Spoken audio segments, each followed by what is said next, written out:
হরে Krishna. M অর্থাৎ মা, এল অর্থাৎ লাভ, আর সি হচ্ছে সেন্টার। এই এমএলসি অডিও কীর্তন এখানে গেলে দেখবেন নিচে সাবস্ক্রাইব লেখা আছে, ওটা টিপে বেল আসবে, অল করে দেবেন। আমার সমস্ত 2000 সালের নতুন নতুন কীর্তন আপনাদের কাছে পৌঁছে যাবে। আসুন আমরা সকলে মিলে লীলার মধ্যে প্রবেশ করব। আমরা আস্বাদন করছি ভগবান শ্রীকৃষ্ণের কালীয় দমন লীলা।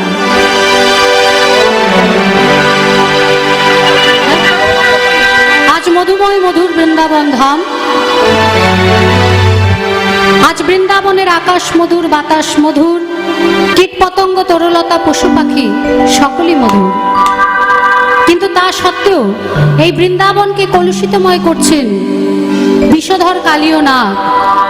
তাই ভগবান আমার আজ মনে মনে ভাবছেন কি, বিলক্ষ দূষিতা কৃষ্ণ কৃষ্ণ কৃষ্ণ হীনা বিভু পশ্য বিশুদ্ধি বন্দেশং ক্ষমাক্ষম দভাষয়ে। বৃন্দাবনকে কলুষিতময় করছে বিষধর কালীয় নাগ। তাই ভগবান আমার আজ মনে মনে ভাবলেন যে আজকে বৃন্দাবনকে বিষমুক্ত করবেন, এটা হলো তার লীলা। আর জীব শিক্ষা দিয়ে বললেন, ওহে জীব, বৃন্দাবনে যেমন কালীদহে কালীনাগ আছে, ঠিক তেমনি তোমাদের সকলের হৃদয় মাঝেও কালীয় নাগ আছে। সেটা হলো কামরূপী কালীয়। এই কামরূপী কালীয়কে দমন করতে হবে। কামনা, বাসনা, লোভ, লালসা যা কিছু আছে সমস্তটিকে দমন করার জন্য গুরুচরণ আশ্রয় করতে হবে। তাই আজ আমার গোবিন্দ সখাগণ এবং ধেনুবৎস নিয়ে গোষ্ঠা গোচরানের মাঝে গোটো খেলায় মাতলেন। কিবা গোচারণে করে খেলা,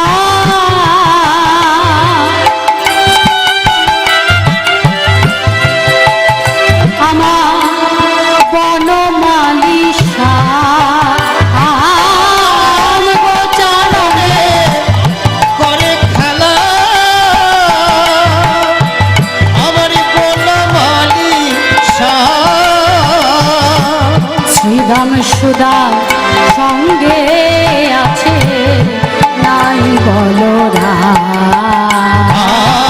আর শ্রীদাম সুদা সঙ্গে আছে নাই বলরা।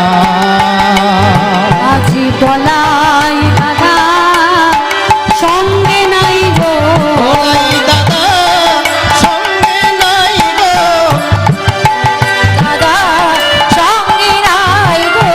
ও যে গোষ্ঠ গোচরণের মাঝে আমার বলাই দাদা সঙ্গে নাই গো।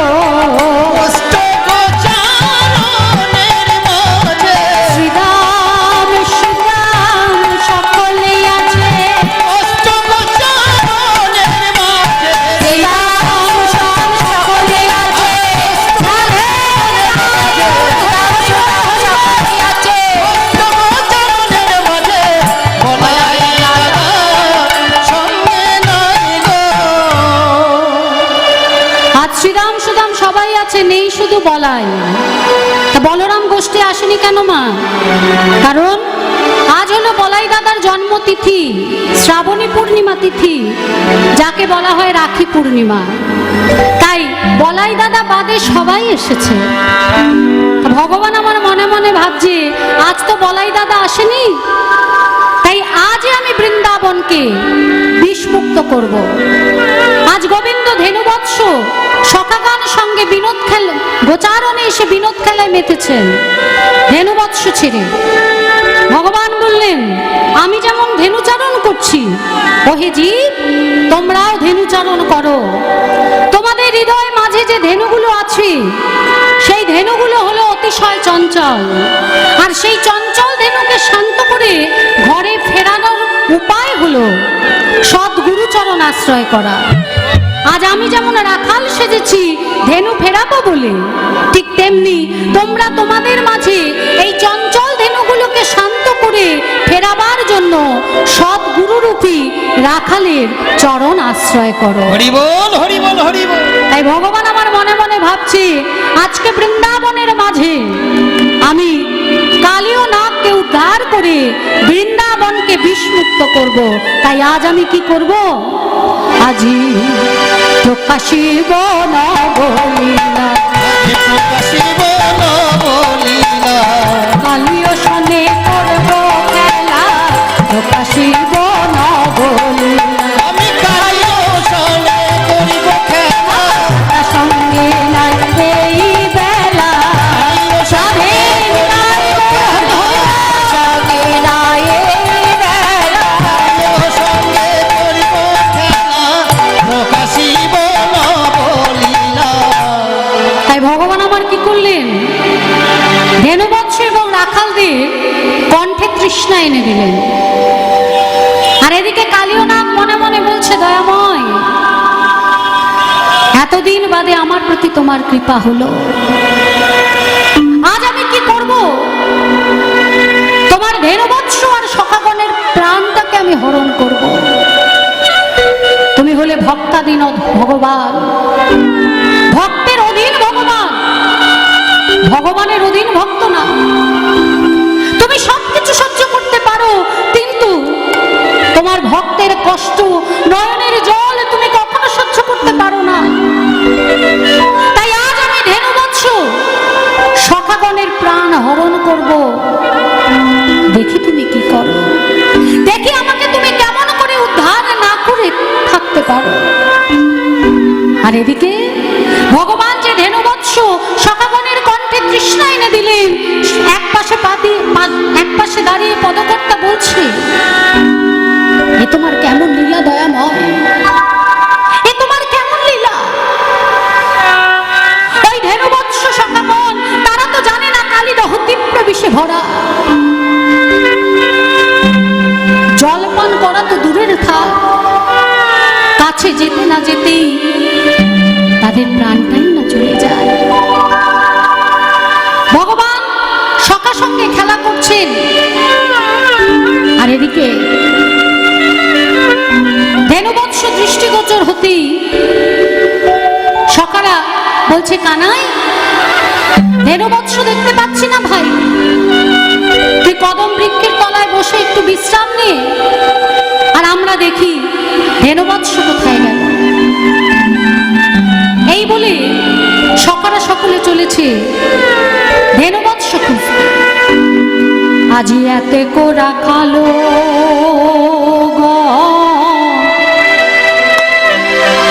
অন্বেষিতে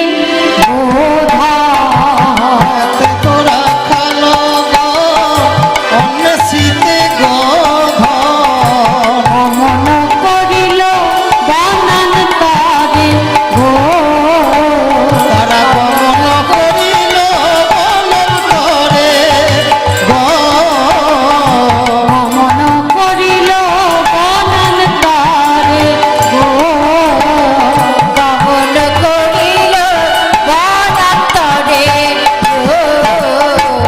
এদিক ওদিক যায় ভাবিনারে ফিরে পায়, এদিক ওদিক যায় ভাবিনারে ফিরে পায়, চিন্তা মেত সকলে অন্তরে গো, চিন্তানিত সকলে অন্তরে গো, তারা ভাবিতে লাগিলে, ভাবিতে লাগিলে, ধেনুবৎস না দেখে ভাবিতে লাগে রে, ওই ধেনুবৎস না দেখে, যাতে কোরা কালো সাথে, ধেনুবৎস না দেখে, যাতে কোরা কালো সাথে, ধেনুবৎস না দেখে, যাতে কোরা কালো সাথে, ওই ধেনুবৎস না দেখে ভাবিতে লাগিলে।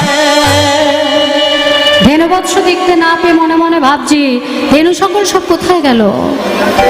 এদিকে অন্তর্যামী ভগবান তিনি তো কাজ করে রেখেছেন মা, আজ যে কালীনাগকে উদ্ধার করবে, তাই আগে থেকে থেকেই সকলের কণ্ঠে তৃষ্ণা এনে দিয়েছেন। ভগবান যা চায় তাই হয়। ভগবানের ইচ্ছার বিরুদ্ধে গাছের একটা পাতাও নড়ে না। ভগবান যেটা নির্ধারণ করে রাখবেন, আমাদের কারুর ক্ষমতা নেই সেই নির্ধারিত জিনিসটাকে বদল করব। যেমন একটা ছোট্ট গল্প বলি, শুনুন। সকালবেলা উঠে যমরাজ লিস্ট বার করে, আজকে কাকে কাকে নেবে। চিত্রগুপ্ত লিখে রাখে, যার যার কর্ম শেষ তাকে তাকে যেতে হবে, তার একটা লিস্ট হয়ে যায়। আর এরকম ভাবে লিস্টটা তুলে দেখছে, সবার প্রথম যে ছেলেটির নাম, খুব অল্প বয়স, মাত্র 35 বছর বয়স, বাড়িতে বৃদ্ধ বাবা মা, এখনো বিয়ে থা করেনি। তা যেহেতু প্রথমে তার নাম, যমরাজ সেই ভোরবেলা তার মাথার শিয়রে এসে দাঁড়িয়ে পড়েছে। এবার যেই না তার ঘুম ভেঙেছে, চোখ খুলে দেখছে যে মাথার কাছে যমরাজ। এবার আপনারাই ভাবুন তার দশাটা কি হতে পারে। ভয় পেয়ে তাড়াতাড়ি লাফিয়ে উঠে বলছে, কে আপনি? বলছে, আমি যমরাজ, আমি তোমাকে নিতে এসেছি, তোমার সময় শেষ। মনে মনে ভাবছে, যেতে তো আমাকে হবে, চলেও আমি যাব, কিন্তু কিছু গুছাতে পারিনি, আমি যাবার পর আমার বাবা মার কি হবে। তাই একটু যদি সময় পাওয়া যেত, আমি বাবা মাকে একটু গুছিয়ে রেখে যেতে পারতাম। মনে মনে এটা ভেবে যমরাজকে বলছে যে, যমরাজ, আজকে তো আপনি আমায় নিয়ে যাবেন, এই সবে উঠলাম, একটু মুখ টুক ধুই, একটু পরিষ্কার হই, এই বাসি কাপড়েই চলে যাব, আপনার সাথে যাব বলে কথা, যদি একটু সময় দেন। বললেন, তাড়াতাড়ি করো, আমার সময় নেই, সময় বাঁধা। ছেলেটি উঠে বাসি সবকিছু ধুয়ে পরিষ্কার টরিষ্কার হলেন। বললেন, অনেক সময় দিয়েছি, এবার চলো, যেতে হবে। বলছে, আমার শেষ একটা ইচ্ছা ছিল। আবার কি ইচ্ছা, এতটা সময় নিয়ে নিলে? বলছে, যে মৃত্যুপথ যাত্রী, তার শেষ ইচ্ছা পূরণ করতে হয়। তা আমার শেষ ইচ্ছা, যদি আপনি আর আমি দুজনে বসে এক কাপ চা খেয়ে যাই। এতটা বিলম্ব হয়েছে, এক কাপ চা খেতে আর বেশি দেরি হবে না। মনে মনে ভাবছে, কেউ তো আমাকে চায়ের কথা বলে না, দূর দূর করে তাড়িয়ে দেয়। এ যখন চায়ের কথা বলছে, আবার শেষ ইচ্ছা, বেশ। বলছে, নাও তাহলে তাড়াতাড়ি করো, আমি একটু ঘুরে আসি। এই বলে যমরাজ যেই না বাইরে গেছে, ওই লিস্টটা ফেলে রেখে চলে গেছে। আর সঙ্গে সঙ্গে ছেলেটি কি করেছে, ওই 1 নম্বরের নামটা কেটে দিয়ে একদম শেষে নামটা লিখে দিয়েছে। নিজের নামটা যেটা 1 নম্বরে ছিল ওখান থেকে কেটে দিয়েছে, মুছে দিয়েছে। একদম শেষে, সবার শেষে নিজের নামটা লিখেছে। তাহলে এতটা সময় পাবে, যমরাজ এতজনকে নেবে, আর সেই সময়ের মধ্যে বাবা মার জন্য কিছুটা হলেও সে গুছিয়ে যেতে পারবে। কিছুক্ষণ বাদে যমরাজ ঘুরে এসে বলছে, কই গো, চা হলো? বলছে, হ্যাঁ নিন। প্লেটে করে, কাপে করে চা দিয়েছে। যমরাজ বসে চা খাচ্ছে। চা খাওয়ার পর বলছে, শোনো, আমি একটা চিন্তা ভাবনা করলাম। এই সব যাদের নেব সবটাই তো আমার হাতে। আমি যার কাছেই যাই সেই আমায় দূর দূর করে তাড়িয়ে দেয়। কেউ কখনো আমাকে এত আদর যত্ন করে বসিয়ে চা খাওয়ায় না। তুমি যখন আমায় খাইয়েছো, তাই আমি তোমাকে আরো কিছুটা সময় দিচ্ছি। সবাইকে নেওয়ার পর সব শেষে আমি তোমায় নেব। তাই আজকে আমি 1 নম্বর থেকে শুরু করব না, একদম শেষ থেকে শুরু করব। হরি বল, হরি বল। যেই না লিস্টটা উল্টেছে, মা, কার নাম এলো?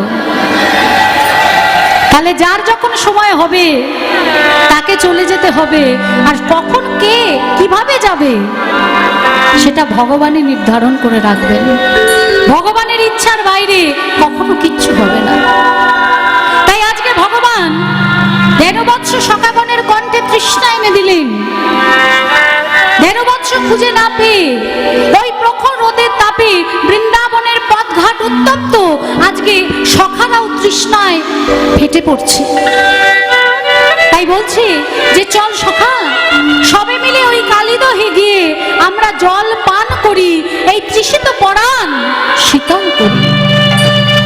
এই বলে যেই না কালিদহের তীরে এসছে, চমকে উঠে দেখে কি, যে ধেনুবৎসকে খুঁজে বেড়াচ্ছিল সেই ধেনুবৎস ওই কালিদহের জল পান করে মৃত্যুর মুখে ঢলে পড়ছে একা। সকালে ছুটে যেই না তাদেরকে এসেছে, ওই তীব্র বিষের জ্বালায় এক এক করে তারাও মৃত্যু মুখে ঢলে পড়ছে। এক এক করে যখন সবাই মৃত্যুর মুখে ঢলে পড়ছে, বটু মধুমঙ্গল কেঁদে কেঁদে বলছে, হরি শ্রীরাম রে,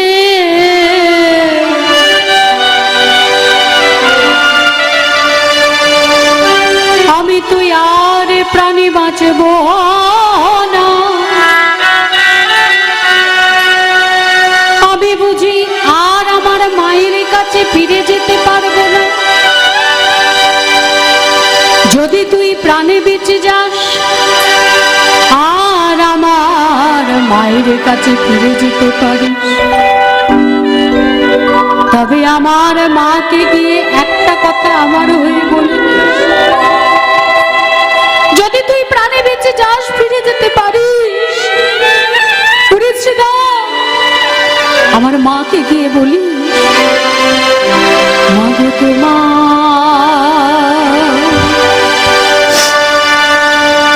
তোমার মধু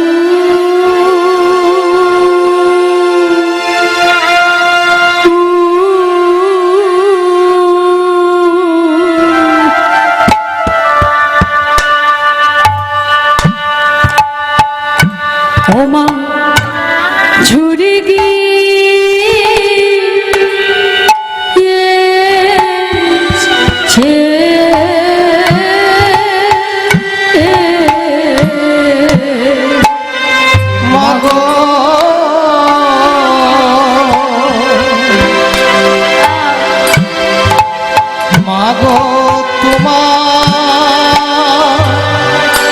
তোমার মধু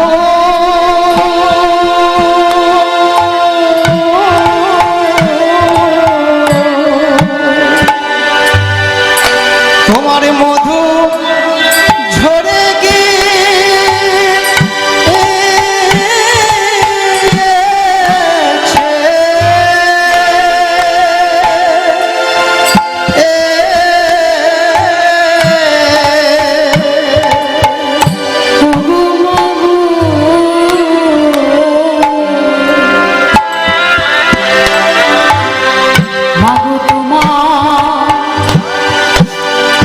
তোমার মধু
কথা বলতে বলতে বটু মধুমঙ্গল প্রাণ ত্যাগে গেল।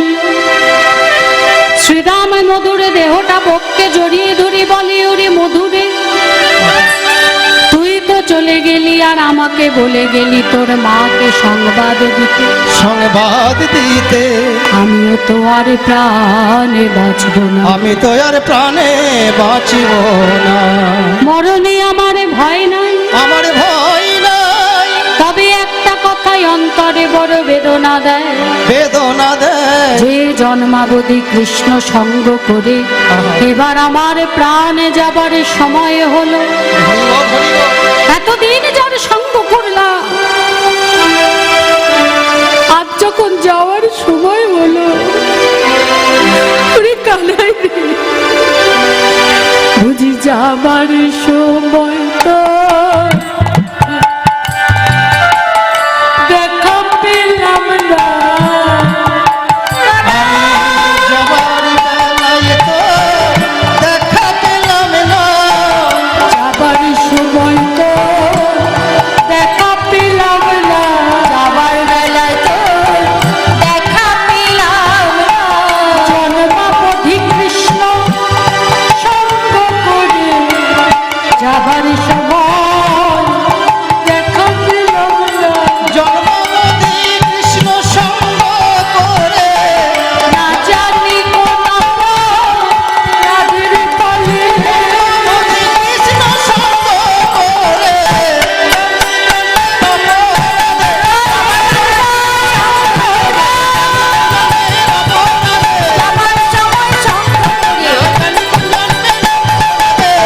যাবার সময় তো দেখা পেলাম না। বটু মধুমঙ্গল শ্রীরাম, তারপর সুধা, বালুকার পরে শ্রীকৃষ্ণের চরণ অঙ্কন করি, চরণকে বলছি, কানাই, যাবার কালে তোর দেখা পেলাম না, কিন্তু তোর চরণে আমাকে আশ্রয় দিস ভাই। সবশেষে মরণ সখা সুবল, সুবলে কেঁদে কেঁদে বলছি, ওরে কানাই রে, ওরে কানাই রে, যাবার সময় বুঝি তোর মরম সখার সাথে দেখা হলো না। দেখা হলো না। বালুকার পরে নাম লিখেছে, আর নামকে বলছি, ওরে না, যেই নাম সেই নামই ভজনিষ্ঠা করি, নামেরও সহিতে আছেন আপনি শ্রীহরি। কানাই, তোর নাম আর তুই দুজনেই তো এক, তাই নামের পরে আমার বক্ষ রাখি, আর বক্ষ রেখে নামকে বলি, ওরে নাম, ওরে না, এখন আমার যাবার কালে, যাবার কালে আমার কানাইয়ের সাথে দেখা হলো না। দেখা হলো না। তাই তুমি এই যাবার কালে নাও, তুমি আমায় পথ দেখায় নিয়ে যেও, পথ দেখায় নিয়ে যেও, নাম চিন্তা মনের কাছে পথ দেখায় নিয়ে যেও, চিন্তা মনির কাছে পথ দেখায় নিয়ে যেও, চিন্তা মনির কাছে পথ দেখায় নিয়ে যেও, পথ দেখায় নিয়ে যেও, পথ দেখায় নিয়ে যেও। ওই পথ দেখায় নিয়ে যেও। সব সকার এক এক করে মৃত্যু মুখে ঢলে পড়ল। এদিকে অন্তর্যামী ভগবান মনে মনে ভাবছে, সকাদের এত বিলম্ব হচ্ছে কেন, দেখি তো। যমুনার তীরে এসে কাউকে দেখতে পেলেন না, আর যেই না কালীবাহির তীরে গেছি, চমকে উঠলেন, ছুটে গিয়ে বলছে, এই শ্রীদা, শ্রীদা, এই শ্রীদা, কথা বল, কথা বল শ্রীদা, একবার আমার সাথে কথা বল। এই শ্রীদা, সুবল, এই সুবল, বরম সকার সাথে কথা বলবি না? বল না, একবার আমার সাথে কথা বল না, একবার কথা বলে রে আমার সাথে, একবার কথা বলে আমার সখা। এই তো আমি এসেছি রে, কথা বলে রে আমার সাথে। ওরে এই তো আমি এসেছি রে, কথা বল রে আমার সখা। এই তো আমি এসেছি রে, আমি তোদের জীবন কানাই। এই তো আমি এসেছি রে, আমি তোদের জীবন কানাই। এই তো আমি এসেছি রে, আমি তোদের জীবন কানাই। এই তো আমি এসেছি, কথা বল রে আমার সখা। ভগবান শ্রীকৃষ্ণের মৃত সঞ্জীবনী করের স্পর্শে সখারা এক এক করে প্রাণ ফিরে পেল, গাভী বৎস প্রাণ ফিরে পেল। প্রাণ ফিরে পেয়ে হাম্বা হাম্বা রবে ছুটে এসে চোখের জলে মুখের নালে আমার গোবিন্দকে স্নান করিয়ে দিল।